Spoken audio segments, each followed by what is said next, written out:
ఏంటి రెచ్చిపోతున్నావు? ఎవడీడు? మీరేంటి మేడం ఎక్కడున్నారు?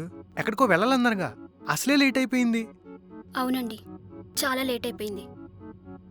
కొంచెం మా ఇంటి దగ్గర డ్రాప్ చేస్తారా? మీకు డబుల్ పేమెంట్ ఇస్తా. కావాలంటే ట్రిపుల్ పేమెంట్ ఇస్తాను. ఇక్కడ నుంచి వెళ్ళిపో. నువ్వు నీ గోల. మేడం, మీరు కొంచెం బైక్ దగ్గరికి వెళ్ళి ఉంచండి, నేను సార్తో మాట్లాడేసి వచ్చేస్తాను. రేయ్, ట్రిపుల్ పేమెంట్ ఇస్తావా? అరే బాబు, నీకు మా గోల కష్టాలు తెలుసా? ఒక రైడ్ బుక్ అయ్యి ఆ లొకేషన్కి లేట్ నైట్లో వెళ్ళి కస్టమర్ని పిక్ చేసుకుని డ్రాప్ చేశాక రివర్స్లో రైడ్ పడక వెనక్కి వస్తే పెట్రోల్ వేస్ట్, అక్కడే ఉంటే టైం వేస్ట్, ఏం చేయాలో తెలియని టైంలో అదే కస్టమర్ మళ్ళీ రివర్స్లో రైడ్ బుక్ చేసి అందులోనే డబుల్ పేమెంట్ ఇస్తానని ఎంత రిక్వెస్టింగ్ అడిగినప్పుడు నువ్వు ట్రిపుల్ పేమెంట్ కాదు కదా, ఎంత ఇచ్చినా నేను తీసుకెళ్ళను. అయినా నీ మొహం నాకు నచ్చలేదు, పారా.